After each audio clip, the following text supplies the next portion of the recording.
Well, you have a very special and unique way to play and compose. Thank you. Inside your way is a lot of expressionism, so it's very expressive. Your compositions are kind of rhythmically organized, and I sometimes think you have a strong relationship with Latin music. At least your interest is going there also a lot. And the rhythmical changes, they sound sometimes like labyrinths. You know, you enter somewhere and you go there and there and there. You never know exactly where you are because it's also going so fast. Mm-hmm. So there are complicated timings and rhythm changes, at least for me when I listen to it. Then I had to think about other saxophone players who work a little bit like you.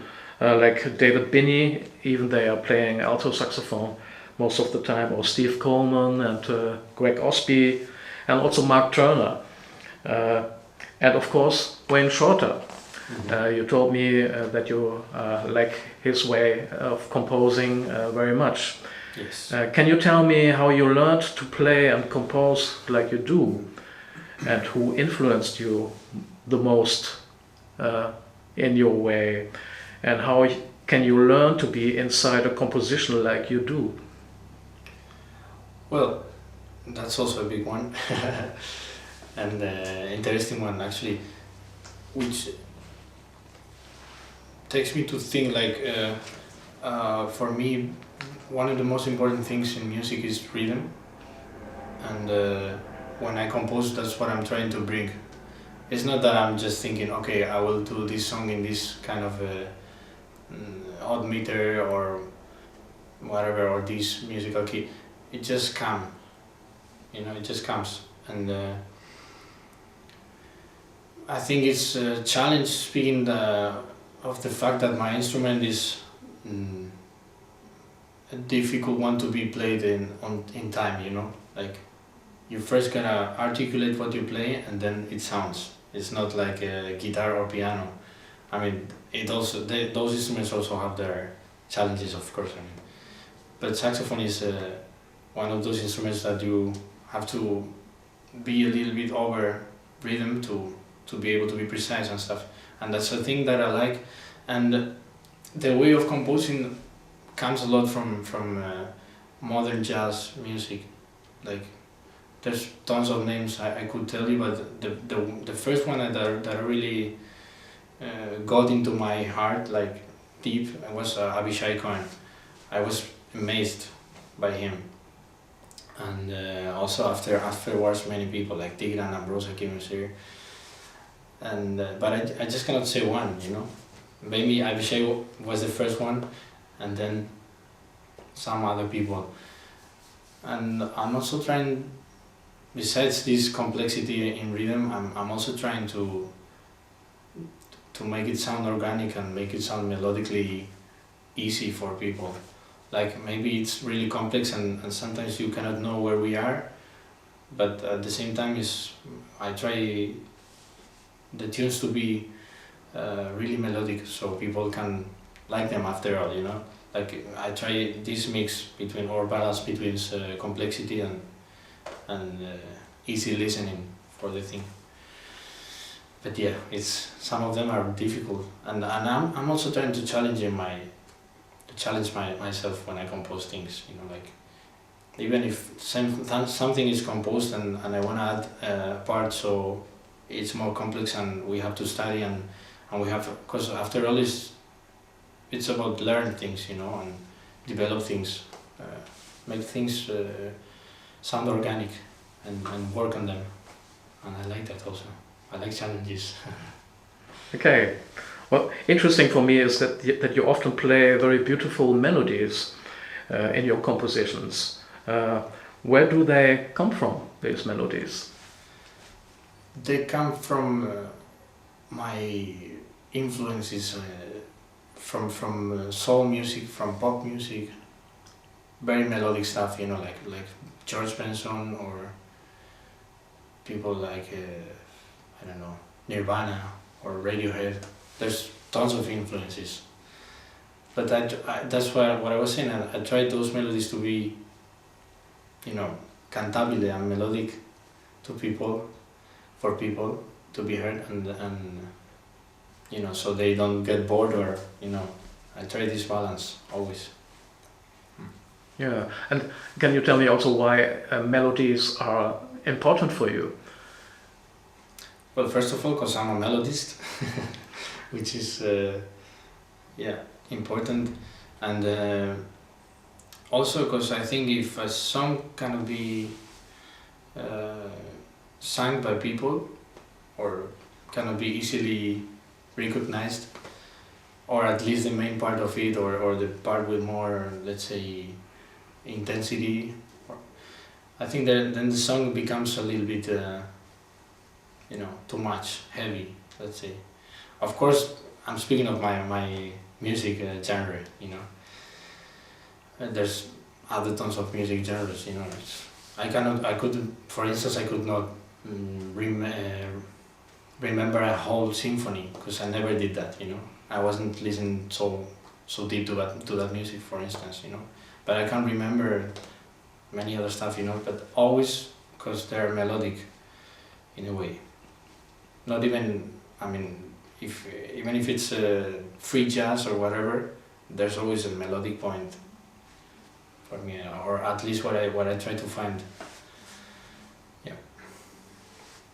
Okay. Well, how careful do you have to be with your body when you play so much music? Well, very careful actually. Yeah, it's important that musicians take care of their posture when they're playing, and their body, their back, you know. In my case, my jaw, or my mouth, or my fingers, you know.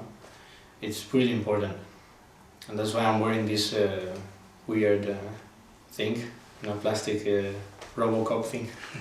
But it helps a lot to my back actually. Okay. Because if I'm gonna be playing like 3 hours, imagine, for whatever reason, or studying, or I need to be comfortable. I cannot be like saying like, oh, in 15 years I'm gonna die because of this, you know. We need to be comfortable, and yeah, and really take care of that, because in long terms of time it could really hurt, and there's people that I know that are really having trouble with that nowadays, because they didn't take so much care of that. What about food and drugs and alcohol? Well, that's something also that we have to be careful with, because food is really important, and I can say in my student years I didn't take so much care of that, because when you are, for instance, in New York, you are eating really, let's say, crap things, like pizza, blah blah blah, you know, hamburgers, and you cannot be doing that all day long, you know, like it's not healthy. So once in a while you have to eat salad, to eat vegetables, you know. And I'm saying this because I understand it, but I'm not that kind of person that do it like really strict, you know. I just try to eat different things, you know, and healthy things if possible. And also drugs and alcohol, well, I try to be very careful with that. I mean, if I can drink it, I cannot stand alcohol, like pure alcohol, for instance. I don't know other people, but if I drink beer, I try to drink it in a responsible way. And of course, everyone got drunk sometimes. That's alright, but not every day. That cannot happen. That shouldn't happen. And what about the sports activities? Do you walk a lot, or do you train? Do you love sports? In a big city like Madrid, I don't, and I should. I know I should, and I try also always to push myself to do it. But of course, I am walking there and going to teach, and then to to teach a private student in a different place, or going home, or going to a concert. So it's very physical thing, and when I play, I'm using also my body, as we said before. So that's the thing that keeps me, not in bed all day, let's say. Yeah. Can you tell me, just in general, your understanding of time? Time as what? As part of your work, as part of music? I think it's something to really take care of, like, because you have to be responsible in a way of being in time to places, to rehearsals, to your lessons. I try to be responsible in that way, and also I take care of the amount of time that I dedicate to one single thing. Because if it's too much, then it can be not really productive. I'm speaking of everything: composing, studying, listening to music. I take care of that. I don't spend just hours just because, I try to really focus on things. Yeah. Okay. I hope that's what you were. I hope so too. Asking. Well, what kind of rhythmical structure do you prefer to have, or to be in, and to play with? Is it kind of a mathematical structure, this rhythmical structure you use? Yeah, sometimes it can be really, really mathematical and very rhythmical. As I said before, I think rhythm is really important in music, in most of the genres, at least that I know. And yeah, for instance, when I was studying here in Prins Claus, I was researching about rhythm and different rhythm planes put within the same amount of time, which is called polymetrics. And I tried to compose some things with that, which is difficult because then if you don't make it sound organic, it sounds like an exercise, and I didn't want that at all. So that's why, but also the point that you're playing with acoustic instruments make it in a way sound like really organic. And yeah, but rhythm is always there for me, or mathematics. Sometimes I don't even think of the rhythm signatures or whatever, it just comes and it's like that. Okay, this is in 9, cool, but so what? It could be in 4 and it would be beautiful, perhaps. Okay. Well, do you always hear your fellow musicians good during a performance? How is the situation on stage for you? The acoustic? It depends a lot on the place, for sure. There was sometimes I was really having a hard time doing that because the acoustic is not proper for the music. For instance, in conferences, places, or big theaters, it could not work sometimes, for jazz music at least. But in small places like clubs or stuff like that, I think if you play acoustic without microphones and stuff, and you try to really be aware of intensities and these things, it's been most of the times cool for me. I felt good, and it's important also in the sense that you have to be listening to the others when you play with people, because otherwise how are you supposed to interact with them, right? So yeah. Okay. Can you tell me how important titles are for your music? The titles of the tunes? Yeah. A lot. They're really important. Because sometimes I can even come up with the title, and then when I think of the thing, it's like, oh, this is the music for it. I try to write because of something. It could be whatever, sad things or love, those are topics, but I try to write music for a reason, and that's why I put those titles. You know, everyone does that, of course, but for me it's really important. Yeah, and also sometimes I put lyrics to my tunes, and nobody even sings those lyrics, but they have it. They have those lyrics, you know, because it's sometimes I feel it's not enough with just the music, you know. I just put lyrics and I explain the story. And yeah, I like titles. It's a challenge to put titles to things, but when it's your thing, I guess it shouldn't be so difficult. Yeah. Well, parts of your music are based on memories, on feelings and emotions. Do you understand yourself also as a poet, maybe? And do you write your stories also in words, maybe before you compose them into music? Well, sometimes it was even like that. Like for instance, I wrote this tune speaking of some dreams that I had many times, actually, like these kind of dreams that you have more than once in your life. And then I wrote like things about those dreams, and then it's when I compose the thing. But normally it doesn't work like that for me. No, I just think of a thing and the music comes. Mostly with piano, because I don't used to compose with saxophone. That's important to say. Yeah, I used to do it with the saxophone, but I think piano is a more complete instrument. Like. Yeah. Are you also interested in poetry? Are you reading books, Spanish writers, maybe? Not really.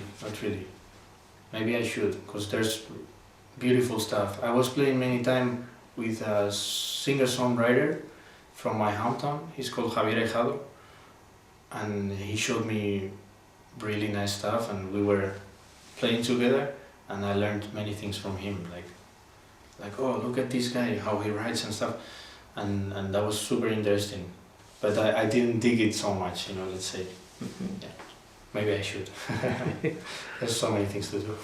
Yeah. What does fascinate you about the tenor saxophone? Why is the tenor saxophone such an important instrument for you? I think it's, as I was saying before, it's so close to human voice and to my voice tone, for instance, that it's really nice. It's like it really feels like if I was speaking with it sometimes. You know, it's really close. You gotta use the same things. Your diaphragm, your throat, your mouth. So it's really close to that, and that's why I like it a lot. And also, I think its sound is just beautiful.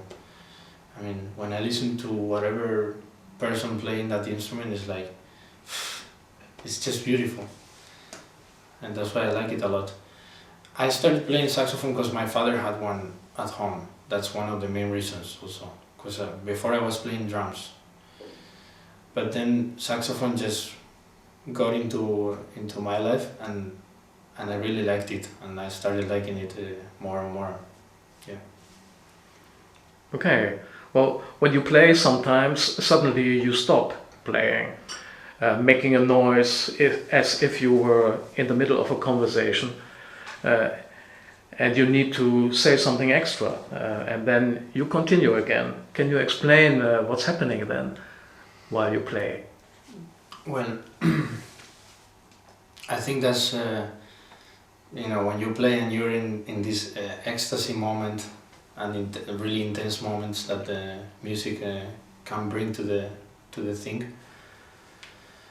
Sometimes it's like you know, you're trying to say something that maybe you cannot play with your instrument. You know, like something comes to your mind, and then it's like, oh, maybe I don't even have the skill to play this with my instrument, because I should keep practicing and stuff.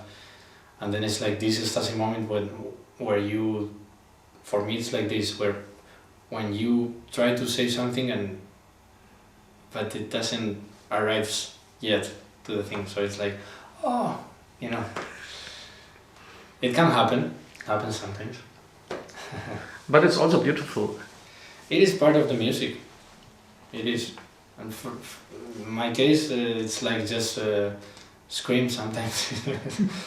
There was this time, when I was back in the days in the Bachelor, and I was jumping instead of screaming, or it just happened like that, like these ecstasy moments, and I was just. It can be whatever. Like there's, for other people, I guess there's tons of different ways of expressing that energy, let's say. Okay. Well, when you look back to your career as a professional musician, which moments were especially very difficult? Well, I have to say I consider myself really lucky, because I didn't have to struggle for these things like, okay, I really have to pressure to make a living, or I have pressure to get money, or the only things I struggled with was music challenges, because I was so lucky that my parents supported me all the time, and other people, but especially my parents. And speaking of that, I didn't have any problem. Like I say this open, because in an open way, because it's what it is. But speaking of music, I had a lot. You know, I had to learn how to sight read, but playing directly with big bands, which was a nice lesson by my old teacher, Bobby Martinez. And that was a really nice lesson, but a hard one. And also, yeah, playing with other bands, difficult music, which I didn't control at all by that time. And yeah, those were kind of nice challenges.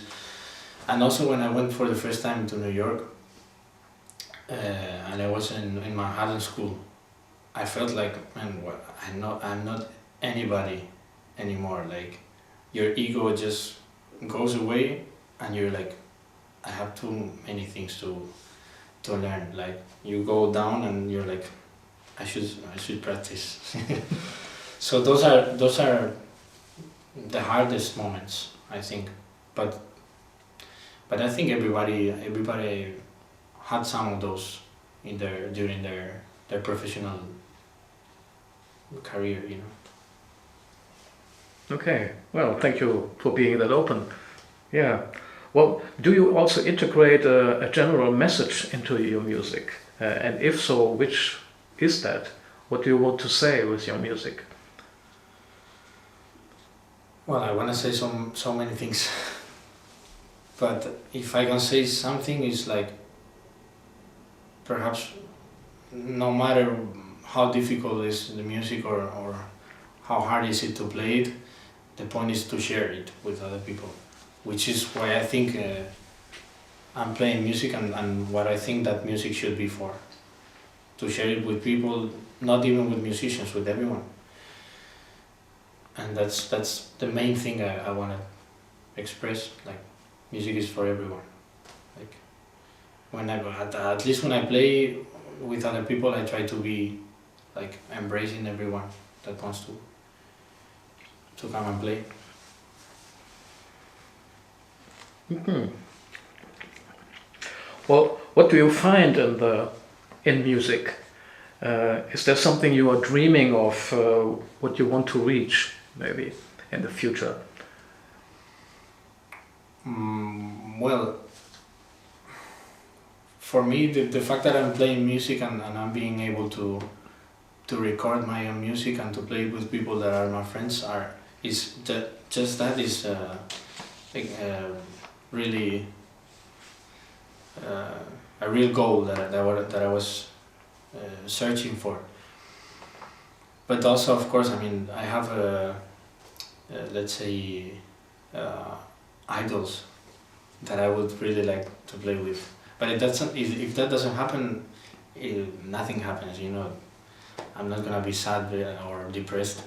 It's just that, you know, there are different people from different generations, and they're much more, you know, let's I don't know, I wouldn't say famous, but they're in another point, you know. There's always people that's gonna be like better and musically speaking, and in a different point. And if you cannot reach that people just because they're not your friends, or nothing happens. I mean, the important thing, as I said before, is like to be playing my music with people that I like and that I want to share things with. Yeah. Well, during your master study, you were living 6 months in New York. Yeah. And you had interesting and important experiences there. You recorded an awesome CD there. But then you returned after your study back to Spain, and you live in Madrid. Mm-hmm. What does Spain and Madrid offer you as a musician? And did you never thought about maybe going to New York to start there your career? Yes, I thought about that, as I guess many other people. But then I thought about the fact that if I live there, I have to be struggling against things that I don't really want to be struggling with, which is like to be able to get such a huge amount of money each month, just working in different stuff that's not music, and I don't like that, for instance, and I don't like the living there. It's like really hard. It's a difficult society. Like music is great and art is, every kind of art is great there, and that's what I saw, but still it's like I think I can construct my musical world besides these let's say sometimes elitistic places, you know. Madrid is a small place, it has a nice scene, and I think my responsibility as a Spanish musician, let's say, is to build it up, or keep building it up, you know, and sharing the thing with other people. And also I bring my point of view from all that era that I was living in New York, and yeah, well, I learned so many things, and I'm now trying to bring it to a more little place, but that can also grow, which is Madrid for sure, and it is. So you are happy to be in Madrid? I am. Yeah. Yeah. Okay. Well, how do you feel as a professional human, not just a musician, but as a professional human in our so-called modern society? Well, I wouldn't say I'm a professional human.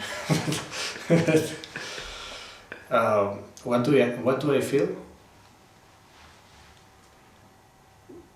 Well, I don't know. I feel I don't have so many big problems as other people do, and I consider myself really lucky, because when I'm speaking of myself and that I'm really lucky, I don't forget there's other people that's not so lucky.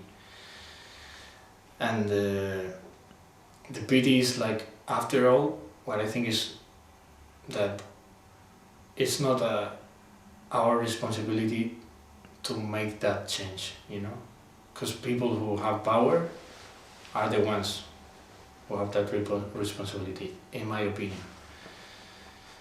But always that someone's trying to struggle against something and I can't help him, speaking in terms of close people, let's say, I try. So I guess that's what everyone should do, or try to do. I don't know, it's a difficult thing, because sometimes musicians, we live in a bubble. We just play our music, we try to bring it to other people, because also people is happy when they listen to music, or they can feel identified with their feelings with music. But besides that, we don't do so much, or at least not me, you know. But at least I feel happy because I'm doing the other thing, you know. So yeah. Okay. Well, what is the most beautiful sound you ever experienced so far? The most, can you say it again? Yeah, most beautiful sound. And it can be anything. It can be in a landscape, something, or in the interesting building.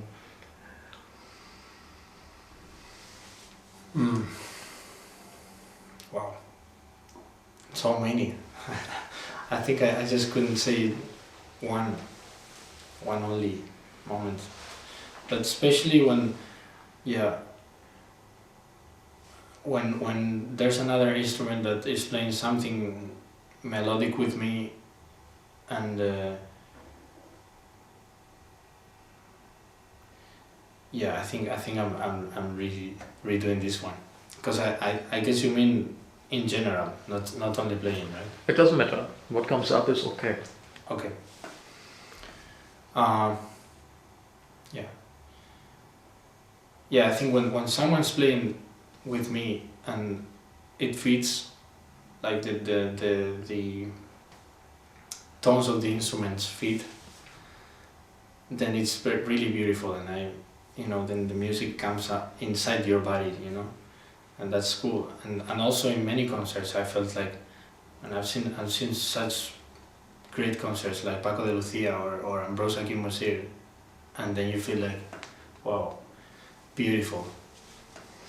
Yeah.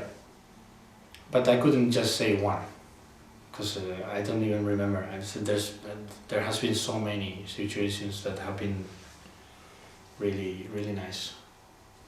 Yeah. Okay. Well, maybe you have another example, what you want to say about a beautiful sound. Piano is beautiful. Or voice. Specifically woman's voice, for me, is like, if there's this tone that's close to, or in this range that is close to man's voice, then it's like, wow.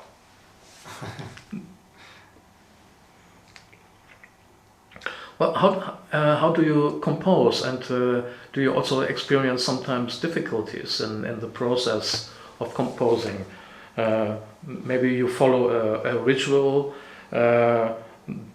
maybe you are waiting for the input that has to be available then to start to compose something. How is it going with you?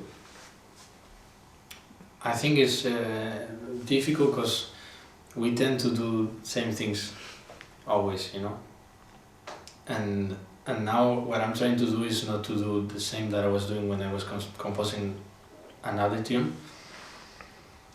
And yeah, I don't really follow any specific rituals, but I only tend to search for these concrete harmonies or melodies. But I just follow my instincts. That's it. And yeah, if something is melodic, then I like it. But then if it's really similar to another tune that's from mine or to whatever else, then I try to think of another option to make it more interesting, because it's not only about just doing melodies or putting harmonies. There must be other elements like instrumentation or so I just try to think of all of those things and really take care of the thing. So sometimes something that you thought it was gonna work with this music formation, it doesn't. So it's like, okay, maybe it's a question of not play it with this instrument, or not play it with tenor, or use soprano, or just no saxophone, or sing, or okay, what about the violin here? Whatever, yeah. There's, yeah. But I don't used to follow any kind of strict way to compose. Doesn't have any sense, I think. Yeah. Do you also play solo? Or would you like to do that? Would it interest you to perform solo? I don't used to do that, but if I do it, if I do that, it's because I'm making some kind of a interlude or intro for any tune in the concerts, but as a part of the concert, not as something that I'm doing normally. But of course I play solo when I study, you know. But it's just for myself.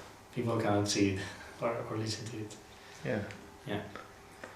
Well, are you also becoming sometimes angry when things do not work out like you expect or like you want, or maybe when audiences are not listening? And if so, do you ask people to shut up sometimes and just please listen? It happens sometimes to me, but not anymore, because I think it's the responsibility of the people who go to a concert to be respectful with the music, you know. And I also got angry when things didn't work, like in a rehearsal or whatever, but after all, it's like, if it didn't work, maybe it just needs more research, you know, or more trying out, or more experiences to make it work. But yes, I just try not to. Music is not for that, not to express, at least what I think is something to enjoy, not to be angry or to be mad at someone. It doesn't have any sense for me anymore. Yeah. What is the most beautiful for you to be who you are, to be a musician? The most interesting thing about being a musician? The most beautiful for you? The most beautiful thing I would say is like I'm doing what I really feel is important for me to be doing, or what I really feel I was born to, if I can say this topic thing. And I feel really lucky about that, and that's beautiful itself. And also when somebody likes your music, or you help somebody with music, then it's like awesome. That's one of my goals, actually. Okay. And if you couldn't be a musician anymore, maybe, what else would you do in life? Let's hope that doesn't happen, first of all. But I guess I like a lot animals. I like them a lot. And I like to swim. I like many things. But for sure it would be something related to art, maybe, or sports, I don't know. Something that that's not related to, let's say, Occidental people's mainstream work, mainstream jobs. Like to be in an office or I don't know. I don't even know what I would be. Perhaps I would be studying another thing. Whatever, it could be whatever, I don't even know. Because I didn't have that problem, you know, that I cannot do what I really like. Yeah. Can you tell me who you are in private when there's no music around, or is music always in you and active? Of course, music is like always there. Sometimes I thought like, man, I have a radio in my head. It cannot stop. It cannot turn off. Everything is like I go through the street and I listen to rhythm or music, or the cars, or people speaking, or people walking. It's always there. I think it's not possible to, except when I'm perhaps sleeping. But also in the dreams you can listen music sometimes, you know. But it's always there. Yeah, it's a really important part of my life, as I guess it is to other people, you know, that are musicians, or may not be musicians, but may really be into it. Yeah. Yeah. But what are you also doing in life next to music? What do you have hobbies? Yeah, I used to go to the countryside. When I was a child, I used to go fishing with my father. But nowadays, all those hobbies that I was doing are kind of disappearing because I'm, getting more attention to music, and it's becoming a huge part of my daily life, let's say. Yeah, but I don't know. There were so many things I was doing back in the days that I'm not doing anymore. But I don't feel sad about not doing them. I mean, I know I always can go back to them. I used to go swimming. I used to travel also. Yeah. But nothing related to like feeling like I'm doing another kind of job. No, not really. But I used to like to go with my father with him when he was working. He was doing like many things, like being a plumber, being a carpenter. I used to go with him and learn from that also, like, and help him. Yeah, but that was really long ago. I liked it though. Okay, well, thank you very much for this beautiful interview. Thank you and good luck with everything. Thank you. Thanks a lot. It was a pleasure.